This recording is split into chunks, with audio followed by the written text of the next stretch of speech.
Boa noite, boa noite. Estamos chegando agora pontualmente às 19 horas no horário do Brasil. Tudo bom com vocês? Vocês tiveram um bom domingo? Como é que foi o domingo de vocês aí? Oi, Thiago. Fica com a gente, Thiago. Fica com a gente até o final. Oi, Jonathan Silva. Fica com a gente aí acompanhando tudo que a gente tem para falar hoje sobre os supostos abusos sexuais que estão acontecendo em Condeúba, na Bahia. Situações muito graves e dolorosas para as nossas meninas, para as nossas crianças. Oi, Ione, minha linda. Ione é da bancada também, é nossa assistente social. É uma das nossas fortalecedoras também. Celiane. Oi, Celiane, como é que vai você? E aí, oi, Regina. Uma charaminha chegando aí na live. E daqui a pouquinho a gente já vai ter aí a presença da doutoranda Ana Maiane, que é a nossa especialista em casos de abusos sexuais de crianças e adolescentes. Na verdade, vou dar uma dica para vocês. Quando se fala sobre abuso sexual é com criança e adolescente, porque nós mulheres somos assediadas sexualmente, tá bom? É redundante falar abuso sexual a criança e adolescente, se abuso sexual é com criança e adolescente. Então, é a doutora Maiane quem trata dessa pauta com a gente. Oi, dona de 1046, um grande abraço para minha amiga tão linda. Oi, Letícia. Letícia que chegou na bancada também. Que coisa maravilhosa ter você hoje aqui na nossa live. Ter você aqui na nossa live, Letícia. Fica com a gente, que você também, daqui a pouco, eu quero fazer live com você. Eu tô falando com vocês, Alan. Oi, Lindbergh. Que bom que você não perde uma. Que bom que você não perde uma.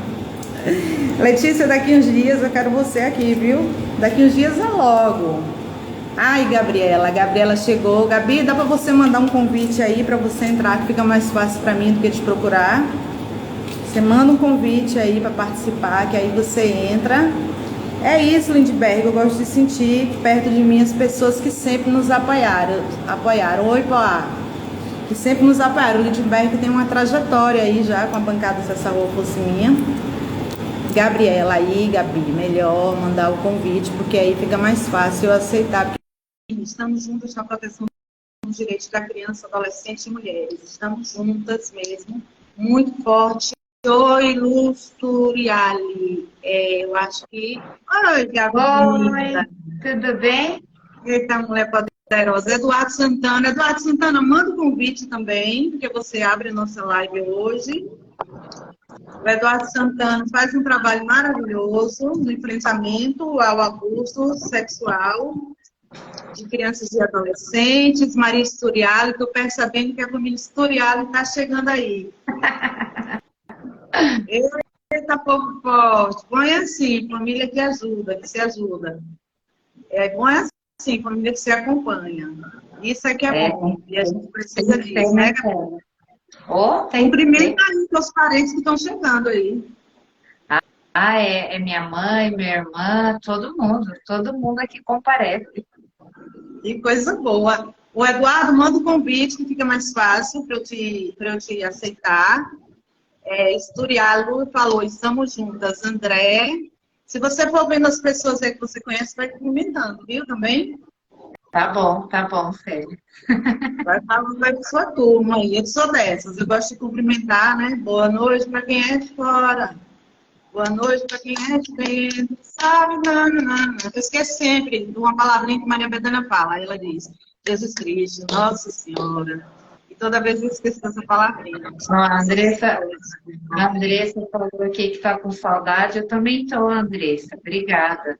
A gente precisa sentar, conversar, né, Andressa? A Andressa some, minha cliente que some, viu, Célia? Então isso quer dizer que ela está sem problema, né, filha? Se a cliente sumiu, os clientes de advogado que some é porque está sem problema nenhum. Ó, a Juliana, diretamente da Itália, ó, assistindo a gente. Aí, que beleza. Mandei um convite para você, Eduardo Santana. Aceita aí. Encontrei você, mandei o convite. Quem é da Itália? A Juliana é da Itália. Você é italiana, Juliana? Juliana, eu tenho família. Meu avô era italiano. Eu tenho tanta paixão pelo idioma italiano, nem ouso falar nenhuma palavra aqui. Eu falo um pouco, mas não. Porque você vai me corrigir aí, mas você está falando tudo errado. Eu falo italiano só para mim mesmo, aqui treinando. Eduardo, vira sua câmera aí para você. Ana Maiane disse que já estava por perto, que estava morrendo de calor. Oi, Lulanildo. E eu Ô, querida, Ai, Ana, tudo bem? Ana, manda um convite aí para entrar, que aí a gente fez o quarteto. E o Eduardo já está com o violão na mão. Eu ia pegar o meu ali, mas eu falei, Deus me livre, de pegar um violão com um cantor compositor na minha frente. Eba! Ah, que legal. Só desculpa a pressa, viu, menina? Olha, tinha que compromisso, você tinha esquecido. Nada, você já dá um tom de leveza para nossa live, que não tem mais tempo. Aí a Ana Maiane chegando aí. Doutora Ana Maiane, está essa linda aí, ó. Eba! Tudo bem, meu amor? Tudo jóia? Que me dá uma confiança enorme. Juliana, descendente apenas. Tchau, tchau, querida.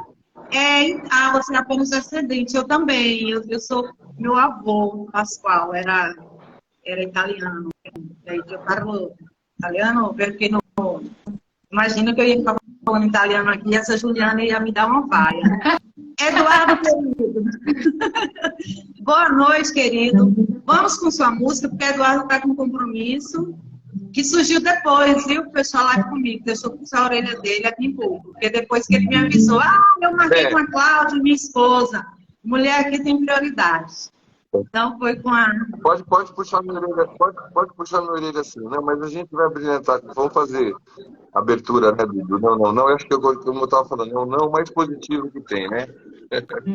Não, mais positivo que tem de todos. Assim, ó.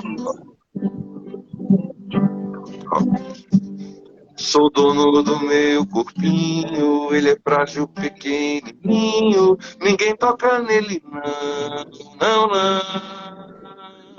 Sou um presentinho de Deus, quero ser tratado com muito amor, muito carinho e muito respeito, pois eu tenho esse direito. Cante toda, pode cantar toda. Ficam escondidinhas, ninguém toca nelas, não. Não converso com estranhos, não aceito doces e brinquedos. O meu segredo é não ter segredo, eu conto tudo sem medo. Não. Ninguém vai fazer mal pra mim. Não, sim, não. Eu falo pra quem eu confio, tintim por tintim. Não. Ninguém vai fazer mal pra mim. Não, sim, não. Eu falo pra quem eu confio, tintim por tintim. Não. Ninguém vai fazer mal pra mim. Não, sim, não. Eu falo pra quem eu confio, tintim por tintim. Não. Ninguém vai fazer mal pra mim. Não, sim, não. Eu falo pra quem eu confio, tintim por tintim. Tintim por tintim. Tintim por tintim. Que linda! Eba! Fiquei tão emocionada com essa música. É isso que a gente tem que ensinar, né, Gabi, né, Ana, para as crianças? Se tentar fazer mal para mim, eu conto para quem eu confio, tintim por tintim. E que sensibilidade, Eduardo, que inteligência, que sensibilidade. Parabéns a você, o Julinho e a Cláudia, que fazem parte da Canta Music e que estão sendo também agora top. A Juliana está falando top, música linda, né, Juliana? Que também agora é parceira da bancada Santa Cocimia e a gente está junto agora para andar até depois do fim, viu? Aqui a gente não caminha, não termina quando acaba, não. Quando termina, a gente ainda continua andando juntos. Então, uma super live para vocês, um beijão para todas vocês e desculpa aí a sair assim, a francesa, né? e a gente vai se falando, outros encontros virão, tá bom? Com certeza. Um grande abraço, Cláudia. Um grande abraço, querido. Até já. Valeu. Tchau. Valeu. Agora eu preciso descobrir como é que eu saio daqui, como é que eu saio? Socorro. Tem um X aí à sua direita, acima, tem um X, se você clicar no X, aí você consegue sair. Você vai perceber que tem um X aqui, à sua direita acima. Acima, no canto direito, acima, Tecnologia tem eu um sou o símbolo. máximo, né? Tá, em tecnologia se vira que eu sou o máximo, né? Tá bom, sério, beijo, tchau, tchau. Beijo, querido. Grande abraço. Então, meninas. E aí, doutora Ana? Ana não gosta de chamar de doutora, mas é que ela tem sabedoria suficiente para eu chamá-la de doutora, né? Tem as doutoras honoris causa, tem as doutoras, enfim, né? Enfim, Ana, doutora, e aí, doutora Gabriela. Nosso tema de hoje com Deuba, supostos abusos sexuais a crianças e adolescentes. Estamos tratando o termo como supostos, porque juridicamente nós não temos a permissão para afirmar, porque no Brasil todo réu é inocente até que se prove o contrário. Então a gente não pode afirmar que houve crime até que as investigações sejam concluídas, mas essa é a bancada, se essa rua fosse minha, a bancada feminina, feminista, LGBT e plural, e nós estamos aqui, porque a Gabriela é a doutora que nos ajuda nas questões mais difíceis, super difíceis, né, que a gente não consegue resolver. Eu vou usar um termo que eu nem sei se ela vai autorizar, depois ela briga comigo, mas quando eu levo um caso como para a Gabi, ela fala bem assim, pode deixar nessa bala aí. Esse eu sempre uso. Vou pular nessa bala, deixa que nessa eu vou. Ela fala desse jeito. Vou pular nessa bala, Célia, pode deixar comigo. E a doutora Ana Maiane, muito presente também, que a bancada recebeu, e a doutora Maiane fez o mestrado dela com base em raça e gênero, tratando com a criança e o adolescente. E agora ela cursa 2 doutorados também, trabalhando na perspectiva da criança e do adolescente.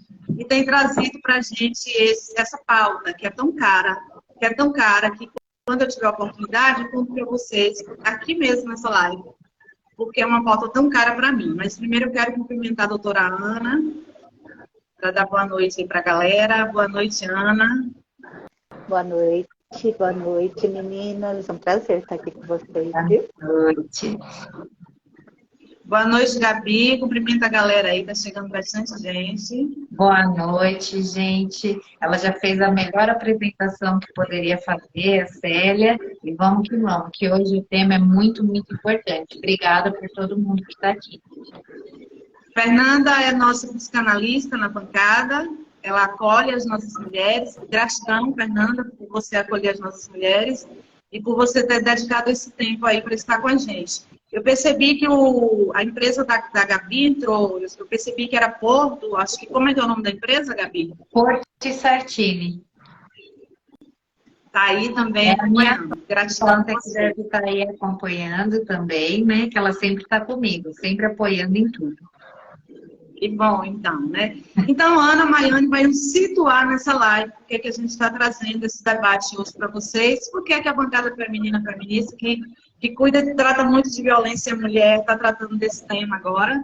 A doutora Maiane vai nos situar, então, fique à vontade, Maiane, para fazer a nossa introdução, porque nós estamos falando sobre esse tema hoje. Quero dizer para vocês que Condeúba é uma cidade no interior da Bahia, com 17 mil moradores apenas, uma cidade majoritariamente negra, com problemas de saneamento básico, com falta de água potável nas escolas, com uma pobreza bastante acentuante.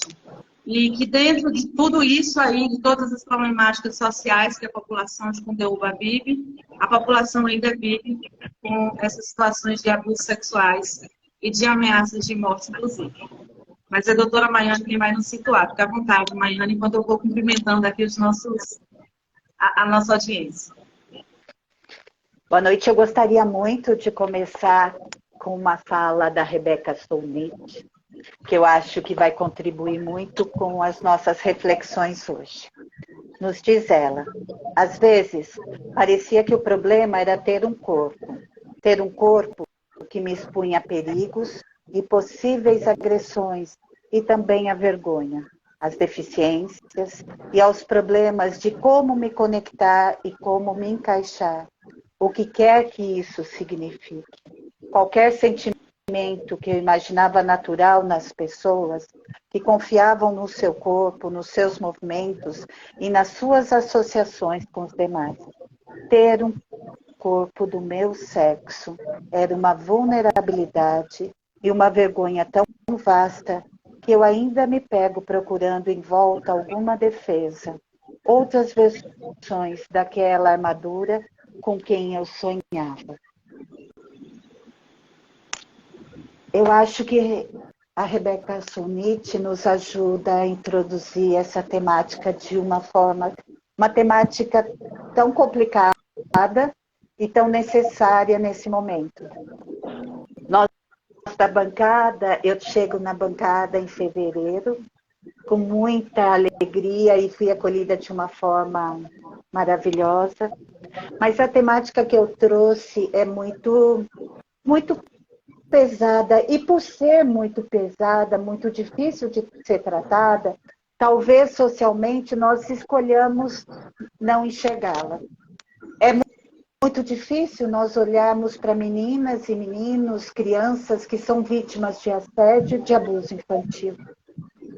Socialmente nós não gostamos de reconhecer nossas falhas nesse âmbito, sabe? Nós temos dificuldade em lidar com essa violência. Então, muitas vezes, gente, nós varremos para baixo do tapete. Só que isso não dá mais. Nós vamos erguer nessa live a ponta desse tapete, né? E ver o que sai daí de baixo. Como sociedade, nós temos que nos mobilizar a todos para que essa seja uma violência que não exista mais no Brasil. Hoje, crianças e jovens adolescentes, meninas principalmente na faixa dos 10 aos 14 anos, são as maiores vítimas de assédio e abuso sexual, mais do que as mulheres adultas. Então, essa live eu acho que é necessária para cada um de nós, né? Para que nós comecemos a mudar essa realidade. Na bancada nós temos trabalhado diariamente com isso, lutado diariamente, mas nós entendemos que juntas e juntos somos muito mais fortes. E é isso que nós pretendemos essa noite. Nos casos de Condeúba, é possível você nos relatar um dos casos de Condeúba? Onde começa a nossa relação com Condeúba na Bahia?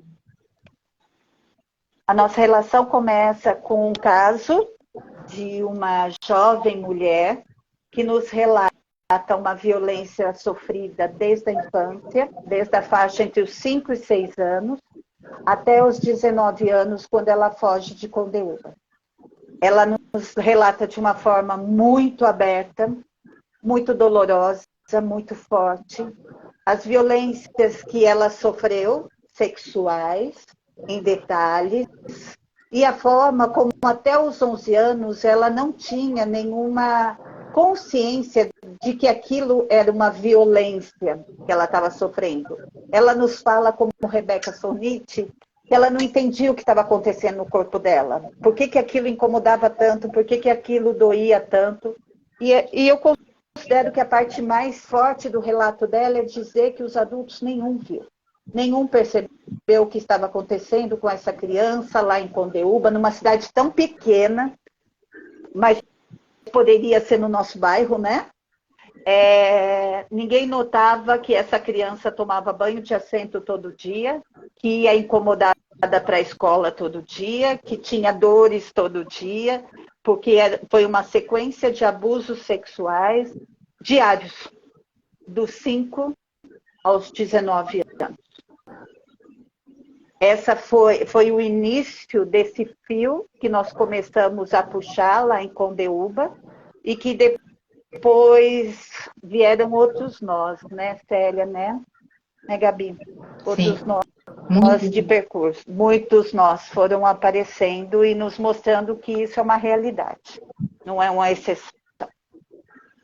Eu quero cumprimentar Ana Lília Reis, que foi professora da UNEB e diretora da UNEB de Juazeiro. Gratidão. Nicole, boa noite. Gratidão, Ana Lília.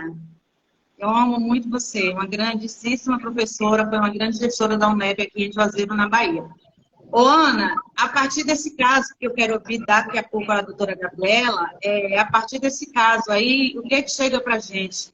Que nos assusta e faz com que a gente mobilize uma grande rede de autoridades Nesse momento, existem muitas autoridades de olho em Condeúba, por conta dos relatos que nós recebemos. Então, depois desse relato, outras pessoas se encorajaram e nós recebemos outros relatos, e eu gostaria que você nos contasse, porque ela que é a que faz a escuta qualificada das pessoas que recebem abuso, que são perturbadas, né, por abusos sexuais.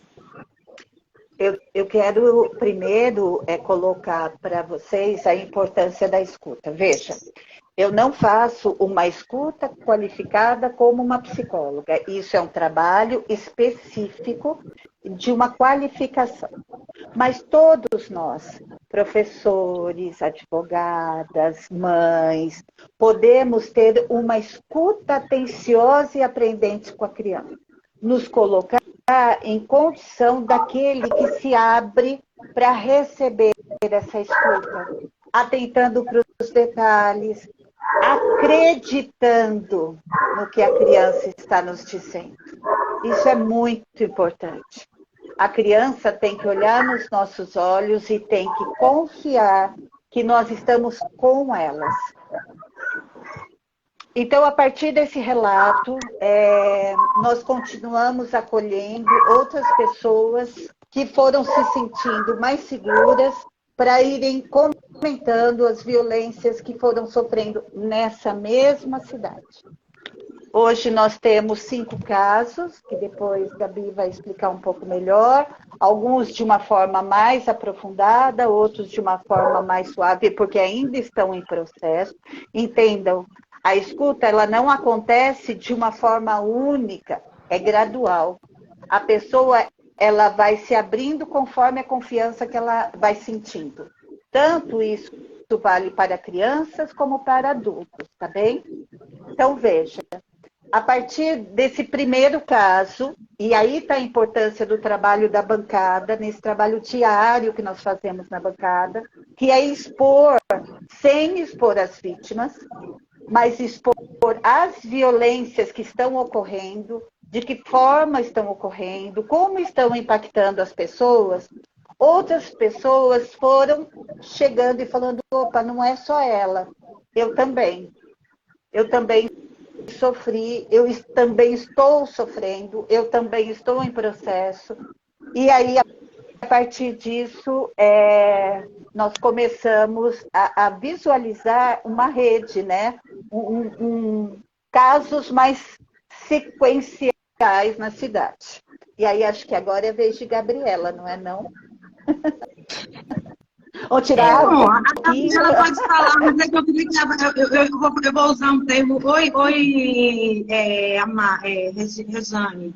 E Dorinha, minha irmã, um grande abraço para você. Você está nos nossos corações, nas nossas mentes, nas nossas preces, todos os dias. A gente lembra e ora e pede proteção a Deus por você, e não só a Deus, mas a quem mais possa lhe proteger. Sinta-se abraçada agora, carinhosamente pela bancada. É porque eu pensei que você fosse contar o caso para eu fazer uso de uma fala que é de advogado, para poder a doutora Gabriela entrar no mérito da questão.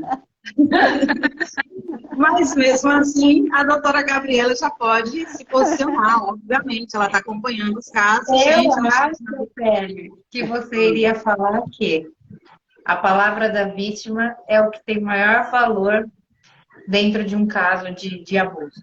É isso que você iria falar, eu acho, né? Porque isso é assim, é uma coisa que eu repito dia e noite, noite e dia. Eu vivo falando para todo mundo da bancada. Eu falo, gente, a palavra da vítima, num caso desse, no caso de abuso, no caso de estupro, qualquer crime sexual, é a palavra dela que tem o poder. Isso não sou eu que estou falando, isso é a lei que fala, isso são os juízes que falam, esse é todo o nosso conjunto de julgados do STJ, STF falando. A palavra da vítima é o que tem poder nesses casos.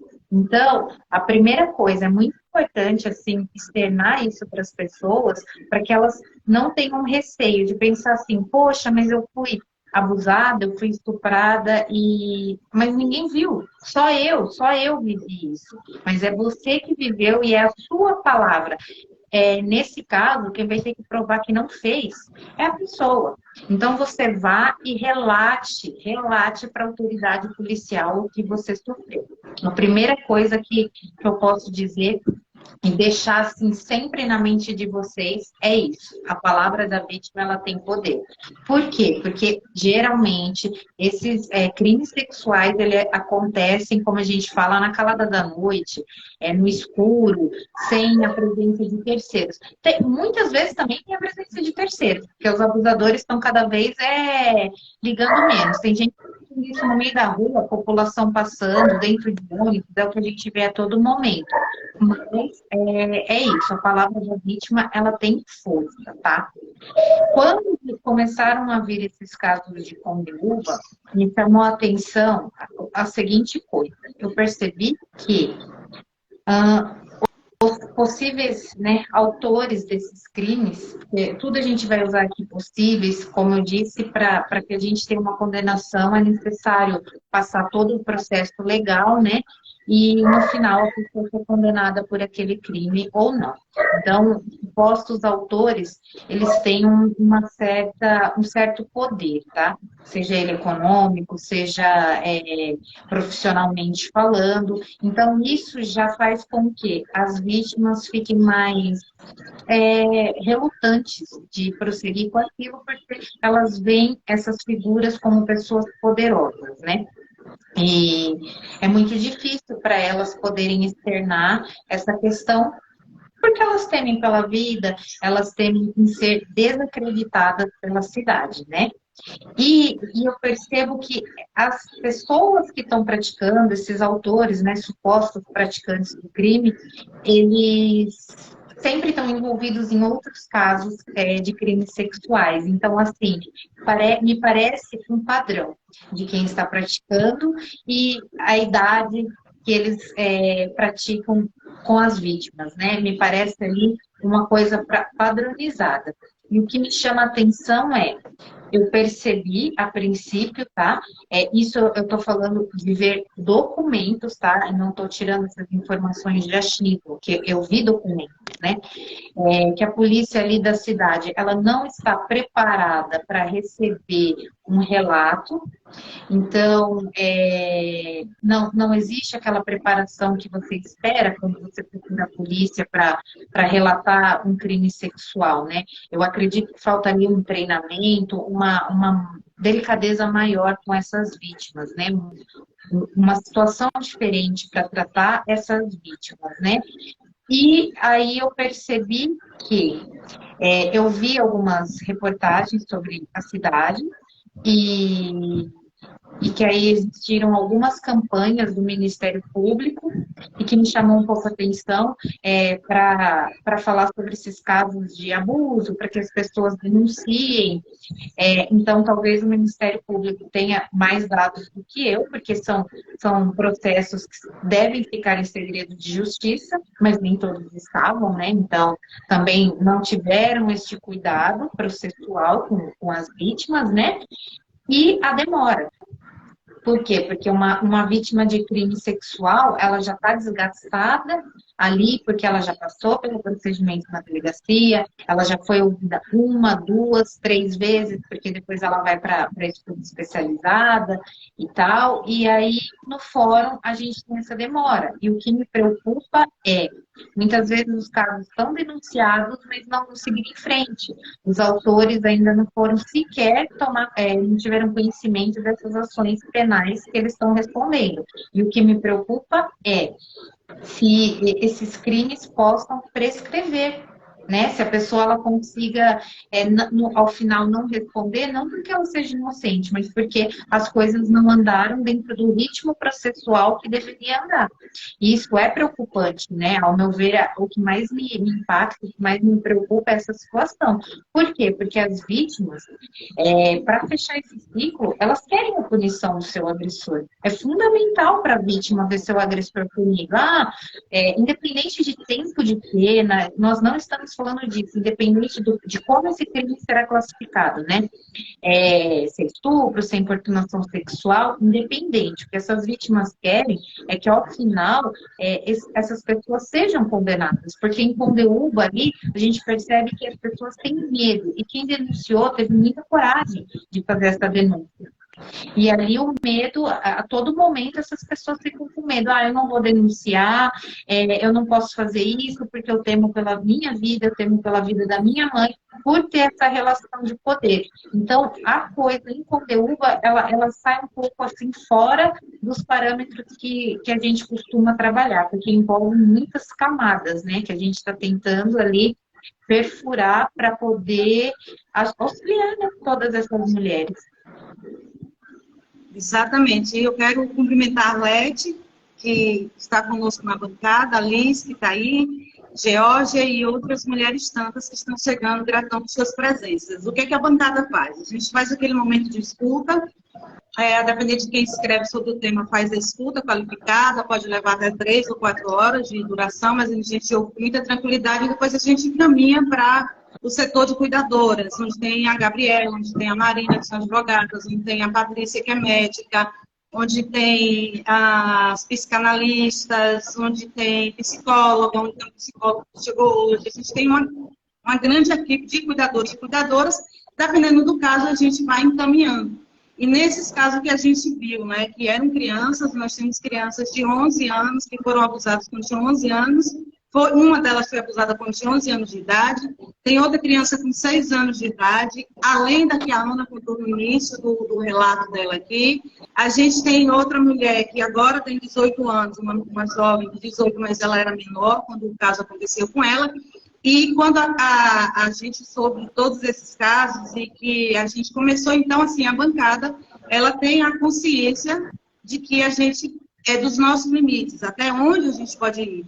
Então, o que vocês fizeram, caso alguém esteja aí nos perguntando, o que vocês fizeram, né? Prepararam a live, tá tudo bonitinho. Não, não é assim.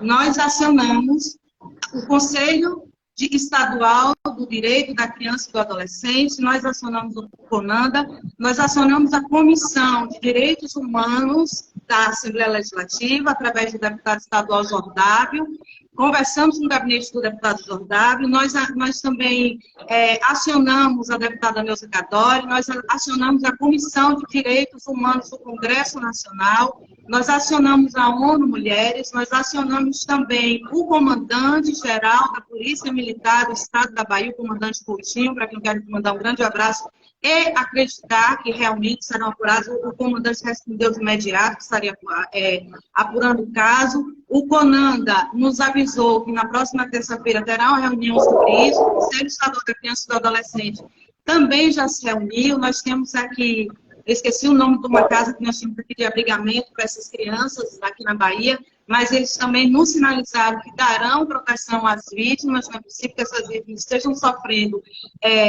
por ameaça de morte, além do abuso sexual, e nós também informamos a toda a imprensa da Bahia, a imprensa nacional e a imprensa internacional. Nós avisamos a ONGs internacionais também, onde nós temos abertura aí, nós somos igual à água, como disse um diretor meu de TV, ele fala assim, a gente é igual à água, vai nos dando espaço, a gente vai entrando. Então, a gente informou a todos os órgãos de direito e proteção, a todos os órgãos que podem dar proteção a essas crianças, a essas vítimas, nós informamos. E todos os órgãos também, que podem punir supostos agressores, também estão informados sobre o que está acontecendo. As pessoas que estão lá, que foram vítimas de abuso sexual, não estão andando sozinhas, porque tem agora a bancada do seu lado, não só a bancada, mas tem também ministros do presidente Lula. Nós avisamos a ministra de Mulheres, nós avisamos o ministro de Direitos Humanos, Silvio Almeida, que nos respondeu no mesmo dia, que também daria uma atenção no caso. Nós avisamos ao ministro da Saúde, nós avisamos a ministra de Igualdade Racial. São 5 no total ministros de Lula que estão sabendo do que está acontecendo hoje na cidade de Condeúba, Bahia. Porque nós não, embora não sejamos funcionárias públicas, estejamos fazendo trabalho aqui voluntário, nós não cometeríamos o crime se fosse o caso de sermos funcionários públicos de prevaricarmos. Sabemos de um crime e não notificarmos as autoridades. Então, todas essas autoridades na Bahia, Itamar de Condeúba, boa noite, todas as autoridades na Bahia e no Brasil e fora do Brasil estão sabendo o que está acontecendo em Condeúba. Eu lamento pelos moradores e moradoras de Condeúba que tenham sido expostos dessa maneira por casos dessa natureza, mas a verdade é que a gente precisava informar a todas as autoridades e não dava para a gente andar sozinha. Porque o crime de abuso sexual é um crime muito cruel, é um crime que marca a mulher por toda a sua história. Uma mulher como eu, que sofri abuso sexual na minha infância e pré-adolescência, eu não esqueço jamais do que aconteceu comigo, muito embora eu tenha feito terapias, me sinta curada sobre isso, muito tranquila, para falar sobre esse assunto, mas eu fiz terapia durante muitos anos para poder lidar com essa situação. Então, é uma mulher marcada para o resto dos seus dias, e o que é que pode acontecer também? Ela sofrer outras violências, porque a gente fica marcada, a gente fica com medo, por isso é importante falar da Gabriela, de dizer que não só o ECA preconiza, mas que a Lei Maria da Penha também preconiza. A palavra da vítima é a que vale. Então, se você está sofrendo algum tipo de violência, não tenha medo. E o que nós vimos em um dos casos de Condeúba é que a mãe teve... Oi, Everaldo, boa noite. É que a mãe teve todo o cuidado de fazer todo o percurso, de visitar o CREAS, que é o CREAS que cuida desse assunto, de visitar, não, de fazer a denúncia ao CREAS, de ir à delegacia. O Ministério Público denunciou o agressor, tá bom? Inclusive, investigadores nos informaram que existe já outro inquérito em andamento sobre um desses abusadores, e que não é um só abusador na cidade de Condeúba. Foram identificados mais de 3 abusadores nessa cidade tão pequena e tão marcada pela pobreza. E a Arlete está falando, essas crianças devem carregar um trauma no resto da vida. Vão sim. Psicólogos, se entrarem agora, vão dizer isso. Eu trato de mulheres hoje que carregam trauma porque sofreram abuso sexual na infância. É muito difícil para a gente lidar. A gente tem medo, mas na música do Eduardo ele diz assim: não mexe comigo não, porque senão eu vou contar para quem cumpriu tintim por tintim. Foi o que eu fiz com meu pai à época. É meu grande parceiro, já está do outro lado, mas continua aqui, segurando na minha mão o tempo todo. E eu contei para o meu pai, eu contei para o Conselho de Direito de Criança e Adolescente. Eu tinha só 11 anos ou 12 por aí de idade, mas eu também falei com o pastor da igreja, que eu era evangélico, o pastor da igreja também falou com os meus pais e falou com a minha família, e eu também não fui apoiada por parte da minha família. Eu também fui responsabilizada, eu também fui a pessoa culpada. Assim como tem crianças em Condeúba hoje que são ameaçadas e que estão sendo culpabilizadas pela sociedade. Aí a gente faz um apelo à cidade de Condeúba. Tenham paciência. Não dá para dizer que uma criança de 11 anos está seduzindo um senhor, uma pessoa adulta. Tenham paciência. Uma criança que sofreu abuso por anos e que o sujeito dizia para ela: não vou te penetrar porque você pode engravidar. E eu vou dizer, com palavras que a doutora Ana não usou, eu vou utilizar um termo que ele utilizava, uma situação que ele fazia, de roçar o órgão genital dele na genitália da garota, e ela sentia grandes dores, que é quando ela disse que fazia banho dia sempre, porque ela não aguentava de tanta dor. E às vezes ela não sentava, ia para a escola e não conseguia ficar sentada. E a escola não percebeu isso.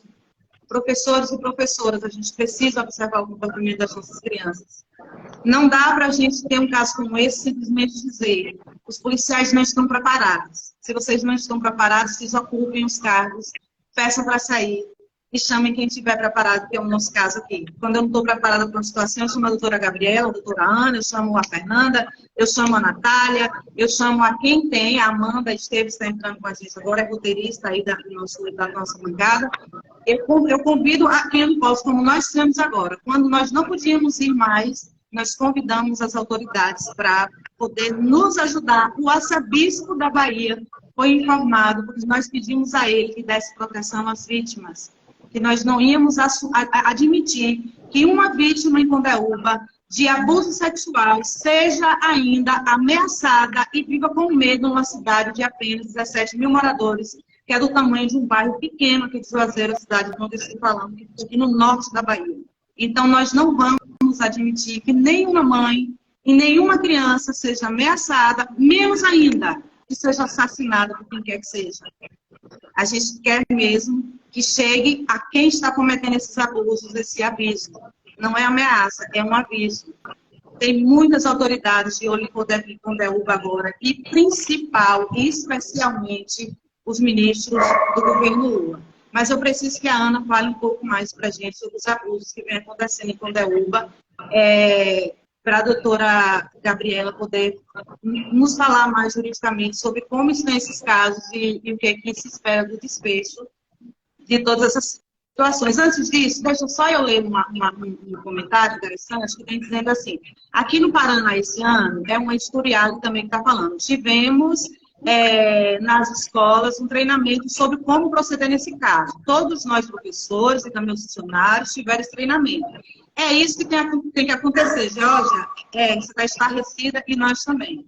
Nós primeiro choramos, primeiro ficamos estarrecidas, e depois nós sacamos as nossas lágrimas e fomos para a luta, porque há que se lutar por essas meninas. Doutora Ana. Veja, quando nós estamos falando de violências diversas sexuais contra meninas e adolescentes, nós estamos falando de relação de poder. Nós estamos falando de homens que se acham no direito sobre o corpo das meninas, das adolescentes, e que não sentem culpa. Estudos já mostram que os abusadores, eles naturalizam, gente, esses assédios, eles não se sentem, eles não sabem que eles estão fazendo crime, eles não acham que estão fazendo crime. Afinal, é um corpo de uma criança, é um corpo de uma menina. E assim, nós temos uma cultura ainda que o corpo da mulher, ainda mais na fase da infância, ele é do homem, para que o homem o utilize.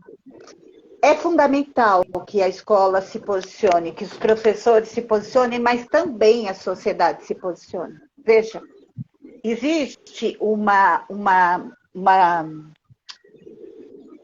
frase dentro da cosmovisão indígena que diz assim: somos todos responsáveis pelas nossas crianças. Isso diz tudo. Quero repetir para vocês. Somos todos responsáveis pelas nossas crianças. Se em Condeúba estão sofrendo crime, se aqui em Araraquara estão sofrendo crime, se aí onde você estiver, crianças estão sofrendo assédios, violências diversas, somos todos responsáveis pelas nossas crianças. Veja, a Amanda colocou estupradores psicopatas. Não, eles não são psicopatas, Amanda, veja. A psicopatia ou a pedofilia, né, como a OMS categorizou como uma doença, é uma quantidade mínima dos casos. A maior quantidade dos casos, vamos dizer, mais de 95% dos casos, são de homens que se veem no direito de assediar, de utilizar, de estuprar o corpo feminino, o corpo infantil, seja ele de menino ou de menina. Hoje nós temos uma enorme quantidade de denúncias para os assédios e violências para as meninas, mas eu entendo que ainda é muito subnotificado, porque nós vemos que existem famílias que não que acabam culpabilizando as crianças sobre isso. Veja a violência que essa criança está sofrendo 2 vezes. Quando a família fala, e quantas crianças falaram isso? Você é culpada. Você que seduziu meu marido. Não. Foi o seu marido que foi criminoso. Foi o seu marido que foi violento e foi o seu marido que fez um crime contra essas crianças. Seja ele a introdução do órgão, seja ele uma passada de mão. Eu quero que vocês entendam que passar a mão num órgão genital de uma menina ou introduzir o órgão masculino dentro do órgão feminino de uma criança é igualmente crime. Estou falando errado, Gabriela? Não, você está falando certíssimo, Ana. Não, não assim, que as pessoas têm que parar é só quando houve, a gente usa no direito a conjunção carnal, que é o sexo, né? Não, gente, não. Você passar a mão em qualquer parte do corpo é crime. É crime, é um crime sexual. Você não pode manipular o corpo do outro sem a permissão, ainda mais de crianças, né? E o que a doutora Ana falou é muito importante, porque a família geralmente ela fala assim, imagina que o fulano ia fazer isso. Imagina o fulano, essa pessoa tão boa. Olha, gente, todo abusador sexual perante a sociedade, perante outras pessoas, ela vai ser uma boa pessoa. Qualquer tipo de criminoso. Você, às vezes, está do lado de um traficante que ajuda a comunidade, que dá remédio para sua comunidade, mas ele não deixa de ser um praticante de um crime. Ele está praticando um crime, assim como o estuprador. É a mesma coisa. Ele comete um crime, ele pode ser bom perante a sociedade, só que ele é um criminoso. A gente tem que parar com isso de, mas fulano é bom. Será? Não, gente, não duvidem da vítima. É muito triste quando a gente vê assim, igual atualmente apareceu aí na mídia o caso do jogador de futebol, que eu nem vou citar o nome dele, porque é um lixo para mim de homem. Todo mundo, mas por que a vítima, não sei o quê? Será que ele fez? Vamos aguardar o julgamento. Aí eu acho engraçado que a sociedade, aí ela fala, não, vamos aguardar ver se ele é culpado. Mas qualquer menor ali que está roubando, que está assaltando, que está matando, não, por que já não mata? Não mata esse vagabundo. E o estuprador, a nossa sociedade não é assim. Sempre fala, vamos aguardar o julgamento para ver se ele fez ou não fez. Que tem mulher que é safada. Nossa, esse termo me mata. Tem mulher que é safada. Gente, em todo lugar, em qualquer situação, vão ter pessoas que vão comunicar um falso crime. Vão ter, não só nesse caso, como em vários outros, porque é o ser humano. Mas a maioria deles não. A maioria das pessoas estão contando a verdade, estão se expondo de verdade ali. É muito triste uma mulher ir contar uma coisa e ser duvidada pela família, pela escola, por todo mundo que deveria acolhê-la. Então, não conta para ninguém. E é importante falar aqui, Célia, que é assim, depois de 2012, aquela nadadora Joana Maranhão, ela abriu uma coisa muito importante aqui no Brasil, tá? Porque ela foi silenciada durante muitos anos, que ela foi abusada pelo seu treinador, e ela mudou a legislação brasileira. Então, hoje, como que funciona? Você tem 20 anos para denunciar esse crime, né? 30 anos, desculpa, para denunciar esse crime. E para ele não 20 anos, gente, 20 anos para denunciar. Só que é assim, se você sofrer esse abuso antes de 2012, você tem que contar da data que você sofreu o último abuso. Então, vamos supor assim, olha, eu tenho 39 anos, vamos supor, suponhamos que eu tenha sido abusada dos 6 aos 10 anos. Eu já não teria mais como fazer a denúncia desse crime. Mas as meninas, né, a partir de 2015, você conta a partir do momento que você fez, 2012, desculpa, 18 anos. E aí você vai contar esses 20 anos para que você possa fazer a denúncia, tá? Para que você possa denunciar esse agressor. O ideal é você ter o acolhimento e fazer a denúncia naquele momento, mas você ainda pode fazer a denúncia, se isso for importante para você, porque foi cometido um crime. Se isso é importante ainda para você, você quer ver a justiça, faça a denúncia. Faça a denúncia. É muito importante, gente. É muito importante isso.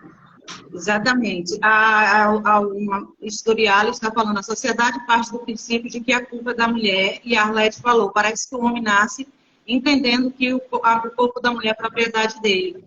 E a Amanda perguntou como faz para a gente identificar um abusador, porque geralmente ele dissimula bastante. Eu vou começar e depois as outras respondem, mas essa coisa, essa coisa não, né? Esse sentimento de pertencimento que o homem tem do corpo da mulher está muito intrínseco na sociedade por conta do patriarcado que capitaliza o machismo e que realmente ensinou que nós somos propriedade dos homens. É por isso que nós trazemos o sobrenome do nosso pai e depois do nosso pai a gente acaba aderindo ao sobrenome do nosso marido, porque é como se nós fôssemos propriedade. fomos ensinados assim, fomos ensinadas assim. Foi dessa maneira que a sociedade aprendeu. Que nós, mulheres, pertencíamos aos homens. E nós estamos desconstruindo uma cultura patriarcal e machista, que não. Quando nós falamos assim, meu corpo, minhas regras, isso vai muito mais além do que uma hashtag. Vai muito mais além. A doutora Gabriela falou assim, que manipular o corpo de alguém, que vocês viram agora naquele programa de televisão muito famoso, de alguém que tentou manipular o corpo de uma das meninas participantes e foi expulso do programa porque não se pode manipular o corpo de ninguém sem que haja permissão. Célia, sabe o que é mais triste? Quando você vê uma reportagem dessa, os comentários. Ah, mas ela bebeu, mas ela estava dando a entender, mas ela verbalizou. Ela falou, olha, vem passar no mim que eu tô te querendo. Ela não verbalizou, gente. Vocês têm que entender que a gente precisa verbalizar. Quando a gente está alcoolizada, é pior ainda. É pior ainda. Sabe? Então, assim, a gente tem que parar com essa cultura de ela queria, porque a roupa dela, ela estava se insinuando, ou ela estava bêbada, ela estava ali, ó. Ela estava querendo, estava todo mundo bêbado. Não, isso tem que parar. Isso não pode mais ser cultural. Não pode. A gente precisa desconstruir isso. Quero cumprimentar o... Gente, me deu um branco, Mário. Perdão. É porque o nome dele é escrito ao contrário, aí eu fiquei tentando lembrar do nome dele. Mas Mário, que é um dos nossos diretores, um amigo querido, que eu tenho desenvolvido um carinho especial e gratidão por você estar nos acompanhando. Eu quero, inclusive, Gabriela, antes de voltar para os casos de Condeúva, te fazer uma pergunta, né? Você falou assim, se você diz não, se você não consente, então é um estupro. E nós conseguimos esse direito recentemente, e eu gostaria que você falasse sobre esse direito da esposa não consentir o ato sexual com o marido, ou com o namorado, ou com o seu parceiro. E isso se tornar um crime de estupro. Você pode falar um pouco sobre isso com a gente? Primeiro que é um absurdo, né? A gente precisar de uma lei para explicar o óbvio. Apesar que, né, o óbvio hoje em dia, o óbvio para mim não é o óbvio do outro, então, né? Mas é um absurdo você ter que explicar isso. O que acontece? Antes, o companheiro ele podia dispor do corpo da mulher da maneira que ele quisesse, até porque, como você já disse, Célia, a mulher era uma propriedade do homem. Até 2002, antes do nosso novo Código Civil. Novo não, né? É que a gente fala novo porque a gente era um código de 1916. Então, ali a mulher era sempre propriedade do homem, ela precisava de 1 milhão de autorizações para poder viver, para poder exercer os atos da sua vida civil. Em 2002, muda-se o Código Civil, dando mais poder para a mulher, dando a igualdade, né? Que tanto a Constituição prega, para que viesse, assim, junto com a Constituição de 1988, ficasse, né, no mesmo nível, digamos assim. Apesar da gente já ter juízes, que a gente fala progressista, que estavam entendendo que muita coisa de 2016 era absurda ali, de 1916 era absurda, e trouxe isso para cá. Então, hoje a gente não precisa mais colocar o nome do marido, a gente não precisa mais, o marido pode até colocar o nosso sobrenome, nós não precisamos mais da autorização do marido, né? Nós não somos mais propriedade do marido. E aí, o que é? As mulheres também, a nossa sociedade, ela não conseguia enxergar o estupro dentro do casamento. Então, eu acho que a partir da Lei Maria da Penha, isso começou a ficar mais claro para as pessoas, que a mulher, ela não sofre só a violência física, mas fazer o sexo sem consentimento é estupro, a violência psicológica, a violência financeira, são várias violências que a mulher pode sofrer. E aí passou-se o quê? A entender que a mulher, dentro de um casamento, ela é vítima de estupro, sim. Isso é crime, independente se é seu namorado, se você está casada, é crime. É passível de denúncia. Se você não quiser, você vai falar, meu amigo, hoje não tem. E pronto, acabou. Não tem porque você não quer. Tem que parar também com as piadinhas que a gente sempre usa. Mas você casou, se você não quiser com seu marido, ele vai fazer com outra. Tchau, amigão, vai fazer com quem você quiser. Comigo, não. Se você fizer sem meu consentimento, é crime.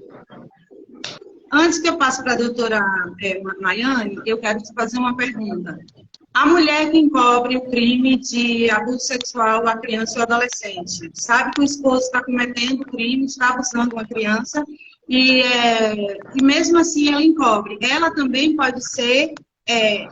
Responsabilizada, sim, ela é responsabilizada criminalmente, tá? E aí vai depender de como aconteceu, porque muitas vezes tem muitas mulheres que, além de não relatarem para o marido, ainda auxiliam que ocorra aquele estupro, tá? Um caso recente que eu vi na mídia é que a mãe auxiliava, mandava mensagens, inclusive foi no Paraná, para o padrasto da criança e falava assim: hoje você vai querer, hoje ela está te querendo. E é uma criança de menos de 10 anos, tá? E aí ele falava: hoje eu vou querer, e ela auxiliava a prática do crime, tirava fotos, filmava, eles mandavam esse material pornográfico de pedofilia, né? Não é nem pornografia, é pedofilia para terceiros. Então, assim, depende de que forma essa mãe auxiliou para ela ser responsabilizada criminalmente, porque ela pode se enquadrar nos mais diversos crimes, tá?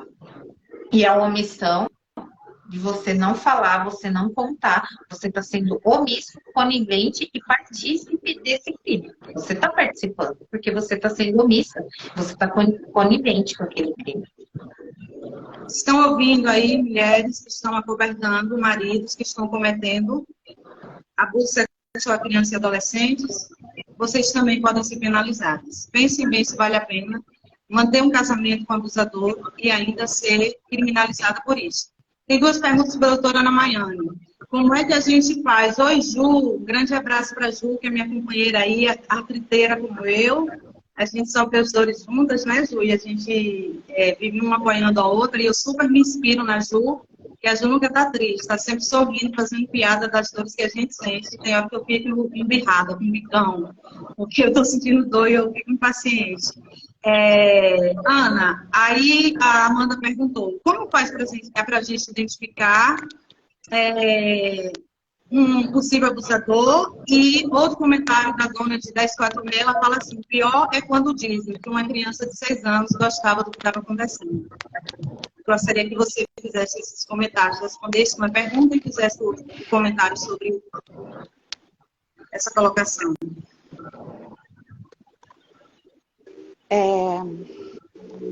Olha, gente, eu quero que vocês entendam que muitas vezes nós vivemos numa bolha social, sabe? E que nós, como mulheres, não acabamos reproduzindo falas machistas, principalmente na escola, tá? Então, sem querer ou sem pensar, nós reproduzimos: aquela menina é uma biscatinha mesmo. Veja, essa fala é uma das maiores violências que a criança, a menina, pode receber. Porque através dessa afirmação, ela é biscatinha, essa mulher está falando dessa criança, ela é acessível, ela está disponível. Veja, a seriedade do nosso posicionamento enquanto mulheres, enquanto educadoras. A criança, você pode perceber que alguma coisa errada está acontecendo com ela no comportamento, observando o corpo, observando a criança. Não tem como nós estarmos em contato diário com uma criança e não percebermos que teve mudança. A criança se torna mais calada, mais retraída, começa a chorar à toa por nada, ou fica nervosa por qualquer coisa. O seu corpo começa a ficar encurvado, fechado. A cabeça começa a ficar baixa, os olhos no chão. Ela se torna arredia, não quer que toquem nela. Alguma coisa errada está acontecendo com essa criança. Ela começa a se cobrir, usar muito capuz. São vários as dicas que a criança vai dar. A maioria das crianças não está entendendo o que está acontecendo quando está sendo abusada. Ela sente que aquilo dói, ela sente que aquilo incomoda. A maioria dos abusadores pedem para ela segredo. A maioria dos abusadores sabe chantagear uma criança, sabe conquistar uma criança. Nós estamos errados, erradas e errades quando nós consideramos que os abusadores são pessoas que manifestam a violência, sabe? Por isso que nós confundimos e falando, nossa, mas socialmente ele é tão bonzinho. Entende o que nós estamos falando? O abusador, ele se faz de bonzinho, ele veste uma máscara social para a criança também. Porque se ele chegar já violentando, é uma vez só. Entende o que eu estou falando? É uma violência que vai ocorrendo e vai cada vez mais se aprofundando. Começa com carinho, senta aqui no meu colinho, vem mais perto, eu gosto tanto de você, tá vendo? Só eu gosto de